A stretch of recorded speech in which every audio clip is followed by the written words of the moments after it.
or answer questions. Q&A might be a really good way to go. I can do a quick rundown of how I got into the business. Do you guys care about that? Okay, super. Well, grew up reading comics and watching cartoons, right, as we all did, I'm sure, and I was and still am a huge fan. I grew up on Speed Racer and Super Friends and, you know, the classic stuff from the 70s. And a little G.I. Joe and Transformers, and then I was out of cartoons, right? And full into X-Men and comic books and tracking Batman. And then when I I drew all through high school,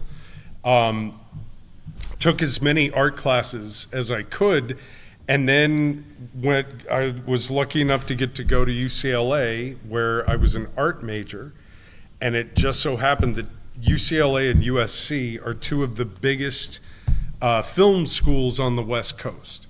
And UCLA had a pretty decent animation department for the time, right? We have to remember this is late 80s, early 90s. They had a room full of giant animation desks with those discs. Have you ever seen those? They're like, right? They're light boxes and discs you can move to get the better angle, and it had pegs on the bottom for animation paper, because everybody was still drawing on paper, right? Anyway, every elective I could take, I was in the animation department. Because art was good. It had figure drawing and painting and sculpture, which was kind of fun, but it didn't teach me how to draw superheroes and comics. And animation, I could do whatever I wanted. They were just starting 3D animation then too. This is pre-Toy Story and Pixar, and man, I am old. So, what software were they using at that time? You know what? I don't even know, because they wouldn't let me near it. You had to be a grad student to touch the computer stuff. But whatever the earliest, I'm guessing whatever the earliest 3D animation program was, that's what they were using. And they were still cutting film, you know, in long strips and hanging it in trash cans. Anyway, I got into comic books because that's what I wanted to do, was comics, animation, and then teach. And so I got to draw a few, you know, ElfQuest comics. I don't know if you guys are familiar. Still around 40, almost 50 years now.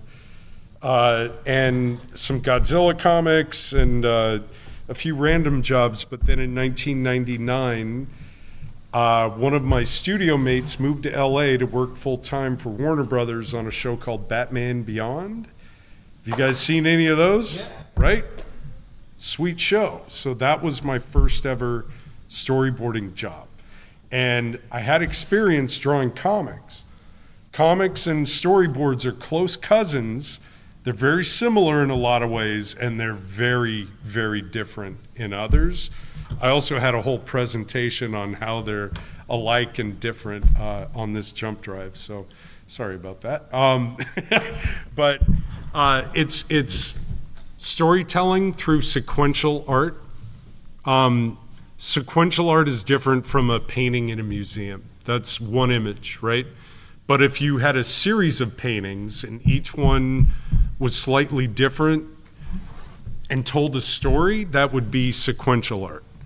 Can you guys think of any, okay, we know comic books, we know storyboards. What are other examples of sequential art? Yeah. Digital internet comics. Those still count as comics. Think way outside the box here. Think about, you guys have been on an airplane, right? Yeah. Yeah, you've been on an airplane. The safety instructions, right? And I also have another example. Don't people technically make those with slideshows in school projects? Slideshow what projects? Slideshows in school projects. That would count, right? Because you're telling a story with your series of images. Yeah, exactly. Totally. So, yeah, the safety instructions on airplanes. Hieroglyphics. Ancient Egyptian hieroglyphics. Those are some of the first comics. Yeah. Flip books. Flip books, like where you have, it looks like a character's moving when you flip it. That could count too. I would call that animation. It's just more like manual animation. Yes, sir. Would technically drawings on a chalkboard count?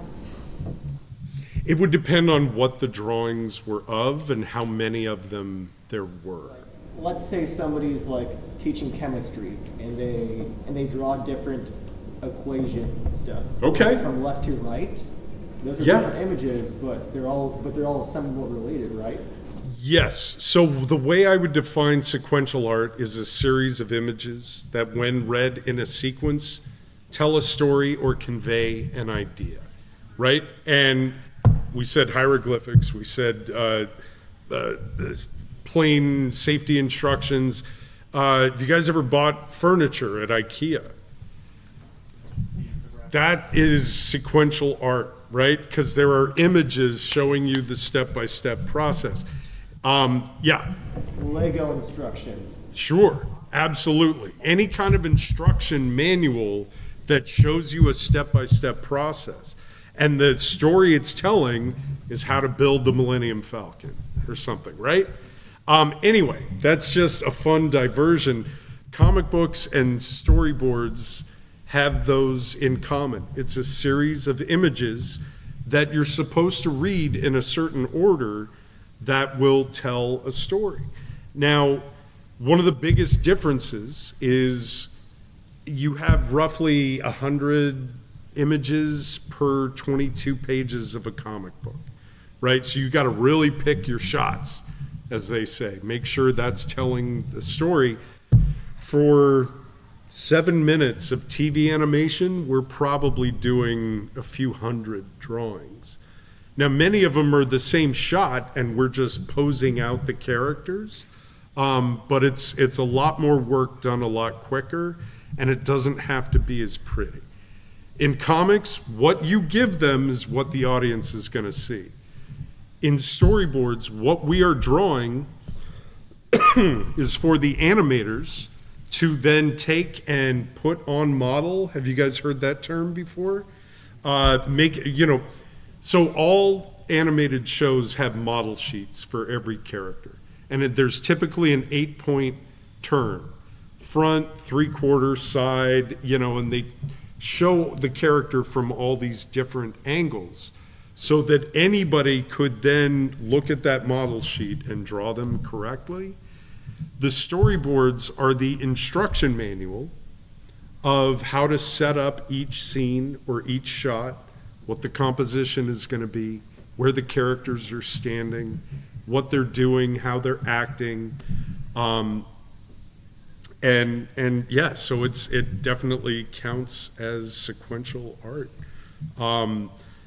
Boy, I'm just trying to go from memory my comics versus storyboard lesson that I had in there.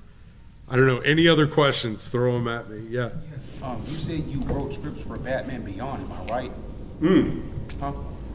No. So I did storyboards for it. Oh, did that one episode give you nightmares? You know the one called the one called Earth Mover. Yeah, I don't know if I can remember it. It's the one in season 2 where this guy that was made out of pure dirt was basically trying to kill this dude that he thought kidnapped his daughter. Okay. And it turns out the whole time he was still alive, but he was a zombie. Yeah. And they actually showed his body, which was disturbing because it aired on Saturday mornings on the kids. They showed his decomposed body? Yeah, the name of the villain was called Earth Mover. It's actually on the DVDs, and I think it's streaming right now on HBO Max. It was the scariest episode in the Batman Beyond series. I'm worried about watching it if it's going to give me nightmares, though. No, that's awesome that it had such an impact on you, right? Yeah. You saw it, and it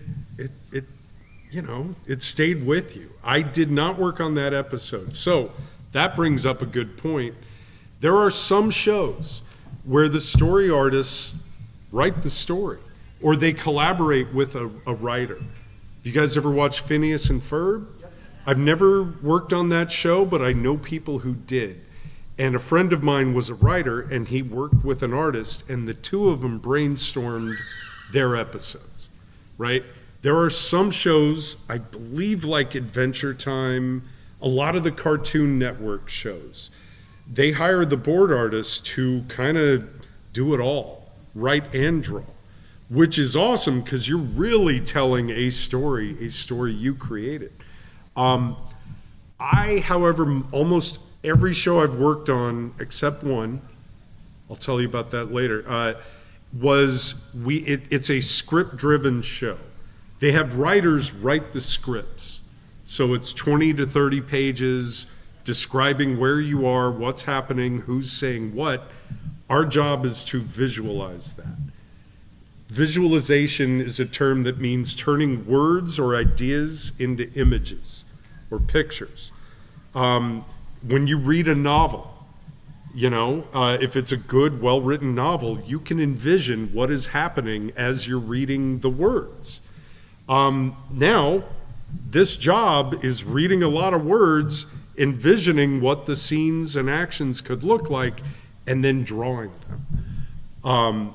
So I'll get right to you. I did not have anything to do with the writing of Batman Beyond. And the only place where in action shows board artists get to write is if the writer says big fight scene happens, and then we get to make it up. It's awesome, and dang it, I wish we had a computer so I could show you. Have you guys watched the Harley Quinn animated series? Okay, in season 2, do you remember the one that opens with the two nerds like going, oh, this show sucks, and then the whole show is Batman and Bane, right? And Two-Face. Harley and Ivy aren't in it. The whole big fight scene in that doc, me and the director brainstormed like we were 9-year-old kids. Oh, what if Bane took him and grabbed Batman and did like a wrestling move, like we were playing with action figures.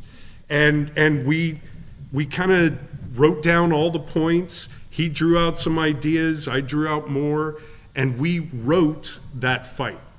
And that's where we get to write. Hang on.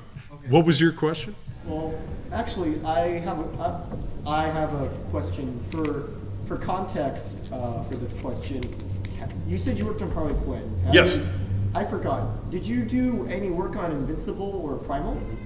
Not Primal. That show is amazing. And I storyboarded all of about 5 minutes of the last episode of Invincible. Okay, so yeah, that leads me to my question. Yeah. Because here's the thing. Going off of what he said, yeah, sometimes storyboards and whatnot can get pretty disturbing and whatnot. So I'm wondering, how did you handle Invincible? Because I don't know, I kind of don't really need to say anything, do I? It's pretty violent, right? Yeah. A lot more animated shows are being geared towards an older audience.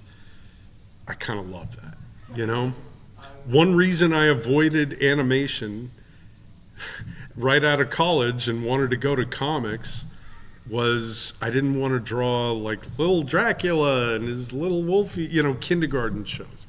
They are amazing. SpongeBob is the best thing ever because it appeals to a wide audience. Dora the Explorer is for a young crowd. And it does what it does beautifully, and I appreciate it. It would not be a show I would be happy working on. I like the action, punching, fighting, acting, sometimes funny gore or, whatever. But, it doesn't disturb me. My job is to make it disturb you, right? I'm supposed to draw something that's going to give this guy nightmares for the rest of his life. It's so true, because I'm always wondering, how do you choose what goes in the animation from the storyboards and what doesn't? Because I remember watching a behind the scenes of Genndy Tartakovsky's Primal, and there's a scene with a Dimetrodon from the first episode. He never shows up in the entire show once. Right. So I'm just wondering, how do you choose what goes in and what doesn't go in? Like, do you and a crew work on it, or is it an individual decision? Well, animation, unlike comics, where one person could, in theory, write and draw and letter and create a comic, animation takes a lot of people, right? There's a whole production staff that just keeps everything in order and makes sure the creatives get their stuff done in time. Animation is broken up into a design department, a storyboard department, and an animation department. I didn't create what Harley Quinn and Poison Ivy look like. I didn't create the places they go, the background designs. My job is to take the characters, put them in the environments, and pick the right angle and give them the right poses and expressions, and make them act. So I can do a series of images of Harley delivering a few lines, and I'll have her do all these, you know, poses that are appropriate to the dialogue. One thing that's great that we can do now that we couldn't do 20 years ago. 20 years ago, we were sent a cassette tape of all the dialogue. And, you know, we would have to listen to it all and then try to draw the right poses or facial expressions to match that.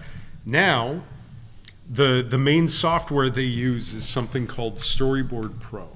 And you are basically building an animatic. You're drawing right into the computer, and you're importing the soundtrack, all the recorded dialogue, sometimes sound effects, into the timeline, and then you're bringing it up into scenes and panels. And so I can listen to how the actor reads the dialogue and pose them out according to that to give them better acting. Your question was, who decides what goes in and doesn't? That's usually taken care of at the script stage. But as a storyboard artist, we take the script, we do our first pass. Then our boss, the director, will look at that rough pass and make notes, and we'll make the first decision, what should stay, what should go. But there are many levels that it has to go through. There's executive notes, there's, you know, supervising director notes, there's a series of passes and notes that are given. Thank you so much. I now have a greater appreciation for the already beloved Harley Quinn show. That was awesome. Now, I believe this gentleman had a question. Yes, sir. Okay, this is something most people probably didn't even know. I was shocked when I found out, but you know Batman's villain, you know the one named Bane? Named Bane? Yeah, Bane. Yeah. A lot of people didn't even knew he was Latino. He's actually from Cuba. He's a Latino mercenary. Dude, I so wish I could show you what I was going to show you guys. He has a luchador mask, right? Which is, you know, Latin wrestling. They claim he got banned from professional Mexican wrestling because he was using venom to beat off his opponents, right? And he got banned from it. So in all the animated shows I've seen of people fighting Bane, I've never seen him do wrestling moves. We got Bane in the Harley Quinn show to do a pile driver with Batman, right? Go back and look. There's like 2 or 3 wrestling moves we put in there because Bane comes from a wrestler's origin. Did right? you know he was Hispanic, or you didn't know he was Latino? No, I knew. Oh, okay then. Yeah. No, I remember reading the comics in the 90s when he first came out. Was it 90s or early 80s? It was in the 90s because they claim that out of all of Batman's villains, he's the only one that doesn't suffer from any mental disorders. He's intelligent, he can speak 9 different languages, and he's actually his master strategist. Yeah. So the Bane in the Harley Quinn show is not that smart. They kind of goof on him because he's a parody of the Tom Hardy Batman from the movie. You know, where he's always, Batman, I will crush you. Okay, and he's being done by James Adomian. Yes. I love him. The voice actor is so hilarious. Actually, to structure some of the questions, let's start forming a lineup over here, just so we can make sure everyone gets a question in. Did you guys have your hand up and I was missing you the whole time? So I have a question. Yeah. How long does it take for you to like draw each panel or storyboard? That is a good question. It's tricky because, like on a board I'm working on now, one panel has 12 characters in it and they're all varying distances from the camera. That takes a lot longer than a medium close-up on Kite Man or something, right? So I would say anywhere from 5 minutes to an hour. And that's, so I do it in a rough stage first, and then it goes to cleanup after that. So let's double that. Some panels can take 10 minutes, some can take an hour, hour and a half, 2 hours. And you're doing, like I said, hundreds of panels. So it's a time-consuming job, and then when you hit play, it's done like that. But without all that drawing and all that care, it wouldn't have the same feel. But storyboards are meant to be loose. They're meant to be rough, even though I need to take my own advice. I always draw them like a comic book.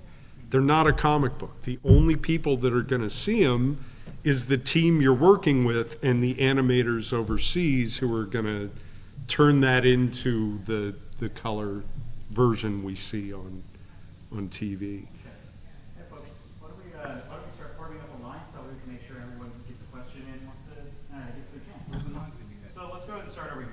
Right to my, well, it'll be your guys' left is mine, mine. Cool. And you had a question over there, sir? Wait, right next to you? Right next to me, right here, right here, right here. Okay. Yeah, you're good, you're good. I just wanted to make sure that everyone got a chance to ask questions. All right, so you had a question, sir? Yes. Okay, so can you tell us about a storyboard panel that you really wanted to keep, but you had to let go of? Right, because technically, well, back in the day when we drew on paper, with paper and pencil or ink, they own all the art, the original art. And then we started doing it more remotely, and I would draw it on paper, scan it, and send them the scans.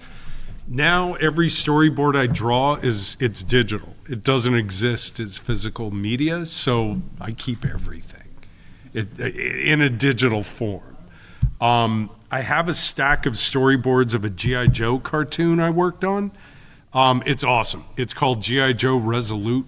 It's like an hour-long Adult Swim violent version of G.I. Joe. Sorry, I love the drawing adult animation, but I own all the storyboards for that, and somebody asked if they could buy them, and I couldn't, or I'd have been in trouble. So the answer to your question is, do I have a favorite storyboard panel? Actually, it's like one that you want to keep in the story, but you had to cut from the story, probably because of time reasons, or it was not the vision of the director or producer. Yes. So I storyboarded and they animated an entire Scarecrow and Batman fight scene for the season finale of Harley, season 1, and they cut it. So they could do a previously on the last episode. So somewhere out there exists in animation Scarecrow and Batman beating each other up on a rooftop, and then all the bridges exploding, and I don't know if anybody will ever see it. So there you go. Hopefully someone put the bounty on it. Thank you. You bet. Okay. Excellent question. You said you worked on Invincible. Briefly, yes. Did you ever read any of the comic books? I did. Okay, this is something probably a lot of people probably didn't know. It's about Omni-Man. Believe it or not, in Omni-Man's race, he actually doesn't even have no standards when it comes to women. He don't care if they're ugly, an alien, a monster. He actually has no standards, because if you read the comic books, he was dating this alien creature woman, and the thing about it was, she actually didn't speak English, and he just told Mark in his species he don't see looks. He doesn't care what type of alien they are. His standards are actually, he has no standards. Okay. He had a kid with her, the alien monster woman. Well, I could see that as being really cool, or, hey, you picked my mom, what the heck, if you don't have any standards, right? No, because he has a second family in the comic books. Because the thing about it is, I haven't read that for you. I'm not going to spoil it, but when season 2 comes, they're going to show his new wife, and she actually looks like a hideous monster. But he has no standards because they don't see looks in his species. So they are making Invincible season 2 and 3, I think, right now. So it should be coming out soon. I have not worked on either of those. So, like I said, just about 5 minutes of episode 8 of season 1, but it's a really good show. You didn't know that, huh? I didn't what? No, you didn't know about Omni-Man. No. He has no standards. I learned something today. Thank you, sir. Hello. So, do you have, how can I put this simply? What was your favorite storyboard that you did ever in your life? Oh, wow. It was going to be the Batman-Bane fight that I wanted to show you guys. Again, go watch that episode of season 2 of Harley. But there was one in this G.I. Joe show I brought up that came out even better than how I envisioned it. The director was amazing. I got to work with a guy named Joaquim Dos Santos, and if you look closely at the credits for the next Spider-Verse movie, he is one of the 2 directors on that. So Joaquim rules. He worked on the Voltron series that came out recently. Isn't it good? Right?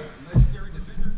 Yes. The one that just came out a few years ago, Okay, right? sorry I interrupted you, young lady. It's just that there's actually 5 different Voltron cartoons. People will get confused. Okay. It's the most recent one. Okay. So, yeah, it might have been that G.I. Joe series. I got to think more on that, though. But it was one of those 2, for If you sure. have another statement or question, then please return to the line. I'm just trying to keep us. Sorry, young lady. I didn't mean to do that. But, yeah, I'm going to say either that episode of Harley Quinn or one of the boards from G.I. Joe Resolute. Alright. Okay? Sweet. You bet. I love doing animations too, so. Good. Keep at it. Hello. I thought that the previous person had a wonderful question. So, and my question is perfect because it completely follows up with what she was asking. Now, one of my friends is an animator as well, and I think and I thought of him, and I was thinking, hey, when I was watching the Valentine's Day Harley Quinn special.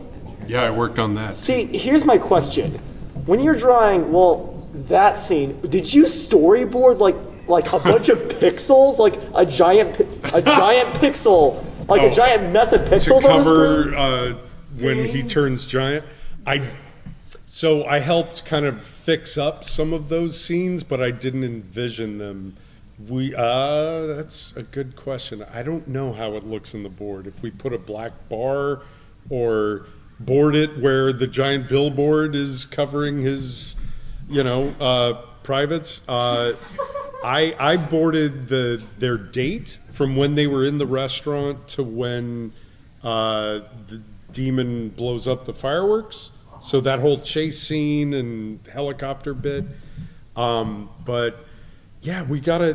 That's the whole purpose of storyboarding, is figuring out how to pull off gags like hiding, Giant Bane's junk and. How to make things the funniest they can be and the most exciting, right? And the first version we draw is not always the version that gets animated.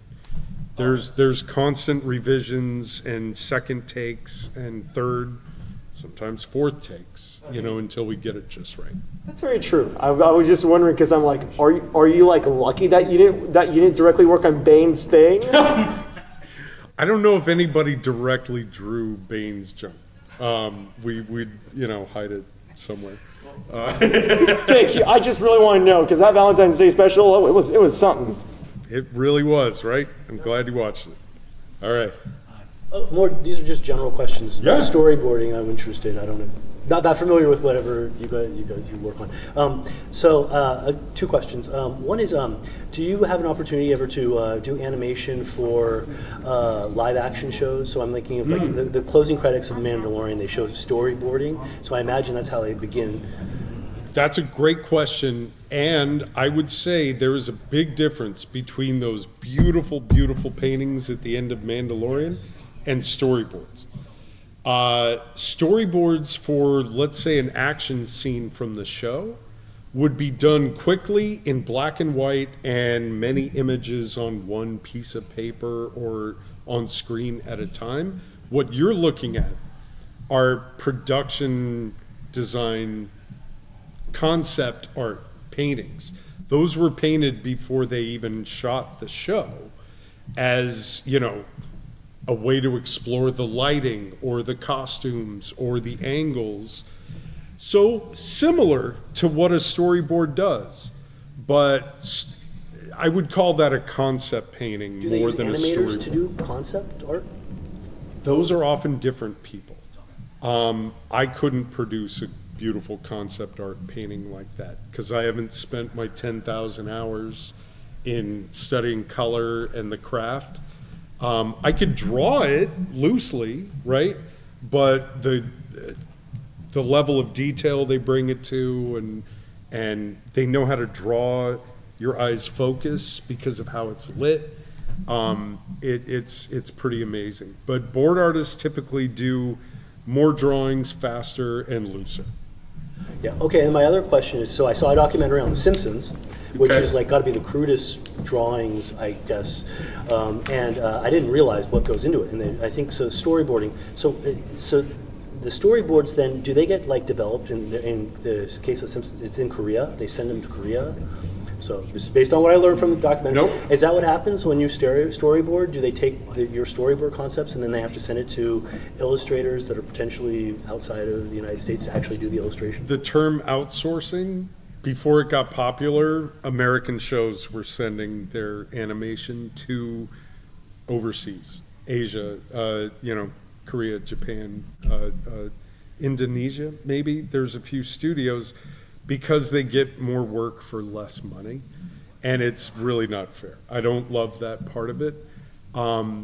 Fortunately, the animators have a guild or a union that helps us earn enough money to live in California and gets us medical benefits. There are a few shows being animated in Canada.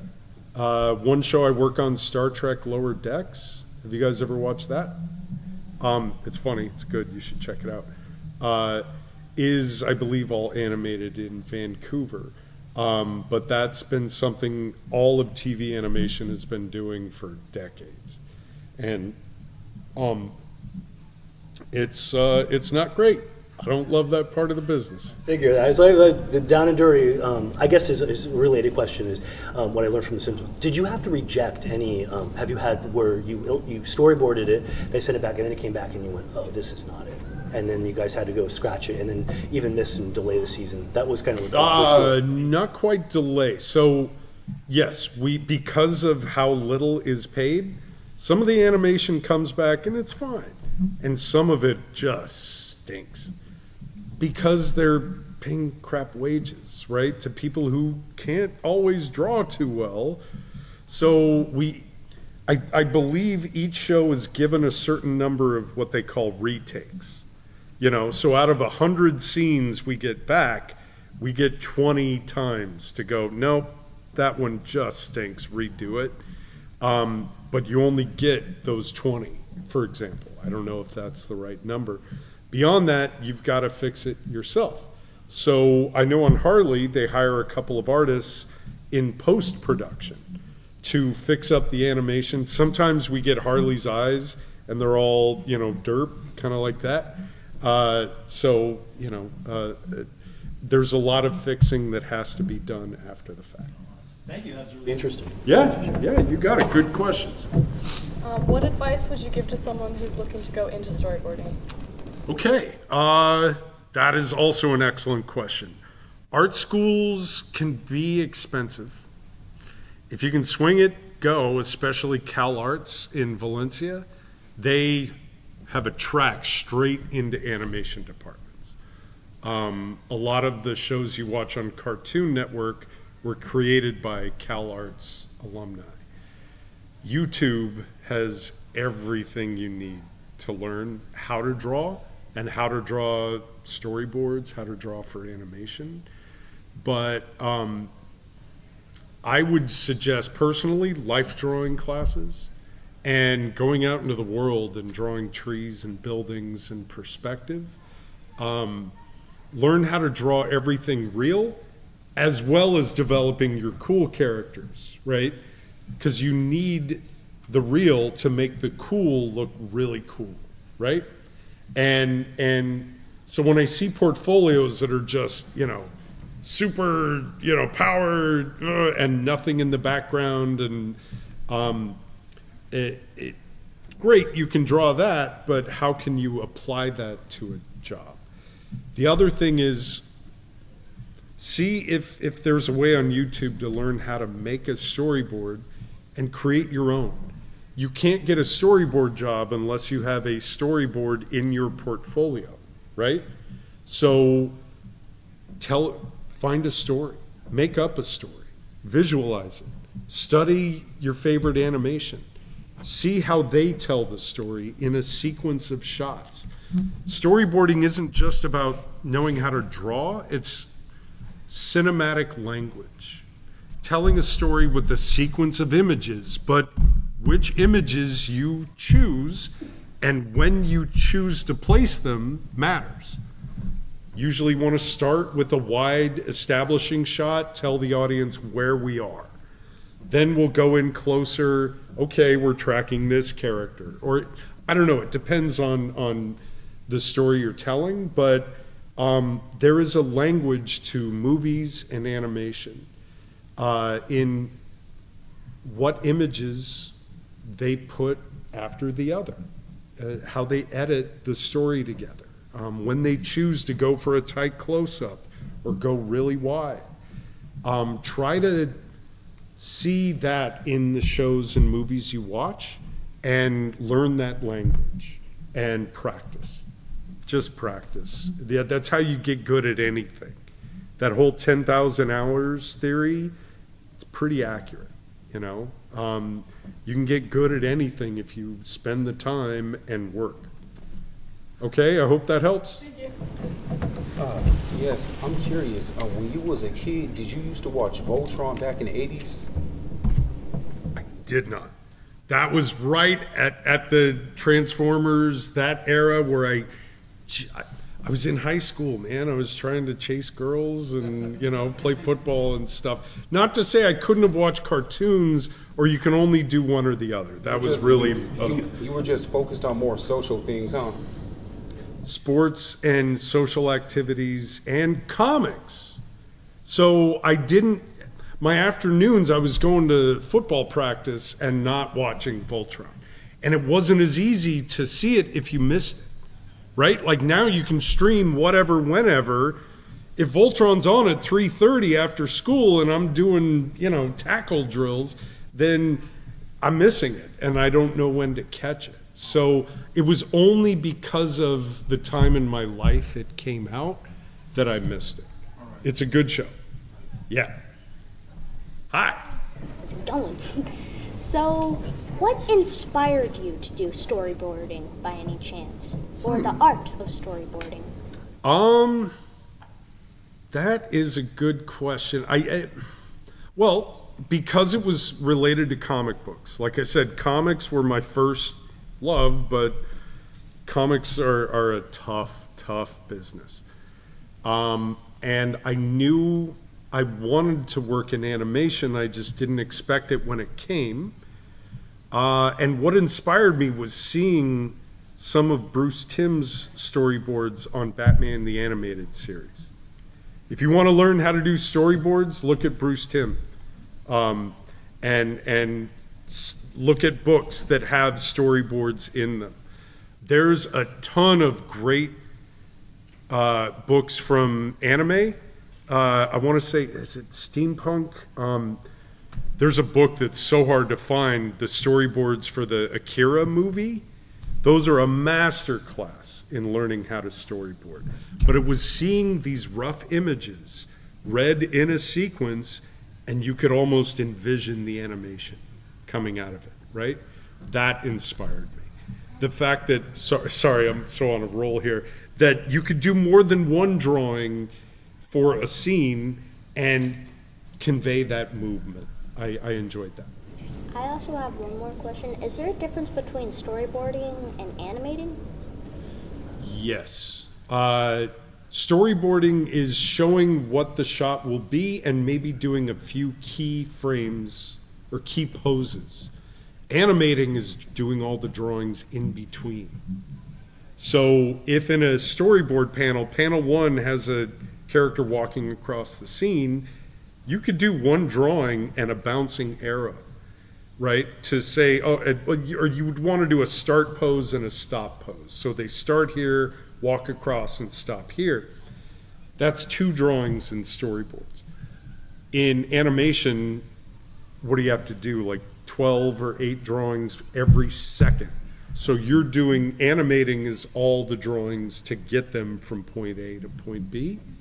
And then it's colored and inked and it's a lot tighter.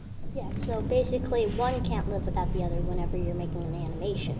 I would not animate unless I had my whole scene storyboarded first. Storyboarding is step 1 to visualize the story. And animating is getting us to the closer to the finished product. Okay, thank you. Okay, you bet. Woo! All right, we're going to wrap it up after these 2, if that's all right. Yes. Do you believe that delving into multiple drawing styles will improve one's craft as a storyboard artist? Mm-hmm. Give me a couple examples of what you're thinking. Like which 2 styles? Perhaps there's some looser silhouettes, like some that are really pointy, or some that are really more closer to what the final animation might look like. Okay. Well, it's a good question too, because part of the way I've made my living was being able to adapt to look like different artists and their styles. And in animation, the way SpongeBob looks as opposed to the Harley Quinn show, not very similar, right? So you have to adapt. Or like the Star Trek series is a little more Rick and Morty and kind of noodly and, you know, big heads, smaller bodies, whereas, you know, the Harley Quinn show is a little tiny bit more realistic, but it's still very cartoony. But learning to just draw realistically and cartoony is a good idea. Knowing the rules so you can then bend and break them. If you're just stuck in one style, you know how to draw exactly like Rick and Morty. Great. What else can you do? You're going to be stuck in that style. So learn to adapt and try to draw different ways. Thank you. Yeah, you bet. Good question. Yes. This is a question more for my friend. Okay. I believe you mentioned earlier that you used to draw for Godzilla comics, right? Correct. So, may I know which exact Godzilla comics you drew for? I'm assuming Marvel, right? Nope. Oh. Dark Horse in the 90s. Oh shoot, that's pretty cool. They did about 16 or 20 issues, and I drew 9 of them. Yeah. One happened to be Rulers of Earth, would it? Called what? Rulers of Earth. Man, I couldn't even tell you the titles of the stories. Do you know who wrote it or what it was about? Okay, I know Rulers of Earth is